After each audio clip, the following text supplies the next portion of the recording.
suis de travers comme ça. On passe à la deuxième partie, on va parler de leur rôle sur l'organisme.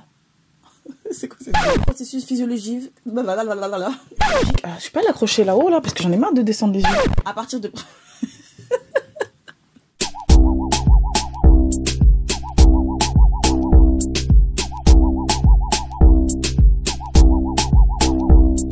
Salut à tous, c'est Kay. Alors aujourd'hui on va parler des protéines et de leur rôle dans l'alimentation. D'abord on va faire ça en 3 parties. On va commencer sur la première partie, à la définition entre guillemets, je vais vous expliquer un peu ce que sont les protéines. Dans la deuxième partie, on va parler de leur rôle sur l'organisme et en troisième partie, je vais vous donner des petits exemples de sources alimentaires dans lesquelles vous pourrez les trouver, hein, aussi bien des sources végétales qu'animales. Alors c'est parti. Déjà on va commencer par qu'est-ce que sont les protéines? Les protéines sont des molécules biologiques qui sont indispensables au bon fonctionnement de l'organisme et elles ont des activités très diverses. Elles sont avec les glucides et les lipides l'une des 3 grandes familles des macronutriments. En gros, c'est-à-dire que c'est l'un des constituants des nutriments qui contribuent à l'apport énergétique. Très important, un petit point à savoir, c'est que les acides aminés, on y reviendra dans d'autres vidéos, ne vous inquiétez pas, pas de panique, sont l'unité de base, ou plutôt l'unité de mesure si vous préférez, des protéines.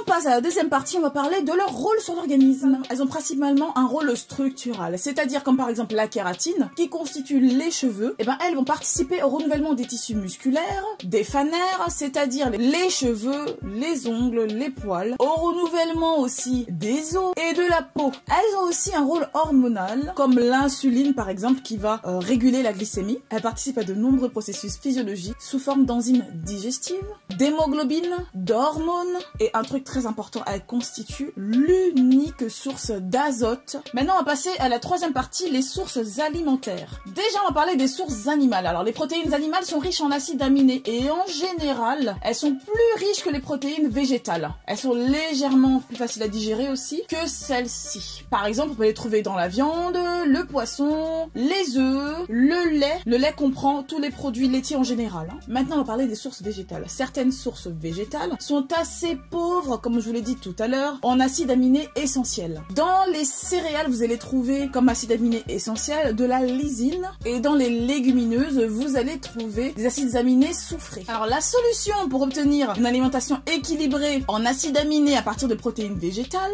est d'associer différents aliments végétaux. Alors vous avez les graines et les légumineuses comme par exemple les lentilles, les fèves, les pois, les choses comme ça. Vous avez aussi les céréales comme par exemple le riz, le blé, le maïs, etc. Les aliments végétaux les plus riches en protéines sont les graines oléagineuses. Je vous explique. Vous avez par exemple les cacahuètes, les amandes, les pistaches, les noix de cajou, les trucs comme ça. Vous avez aussi les légumineuses et leurs dérivés, comme par exemple le tofu, les pois chiches, les haricots, les graines de chia et un des dérivés que j'aime le plus, la spiruline. Je vais vous donner un exemple d'association de différents aliments végétaux qui sont équilibrés en protéines. Par exemple, au Mexique, ils vont mélanger le maïs et les haricots rouges. En Inde, il y a le dal de lentilles avec le riz. Et au Liban, ils ont des galettes qui mélangent avec le houmous. Voilà, tout ça font que même s'il n'y a pas de viande, de protéines animales, le repas va quand même être équilibré malgré le fait qu'il soit uniquement composé de protéines végétales. Parce que justement, il y a ce mélange de graines, de légumineuses et de céréales. Donc voilà, j'espère que cette vidéo vous aura plu, j'espère qu'elle vous aura intéressé. C'est la première que je fais de ce type-là. C'est parti pour une série justement de vidéos sur des termes comme ça qu'on emploie beaucoup en nutrition pour que vous puissiez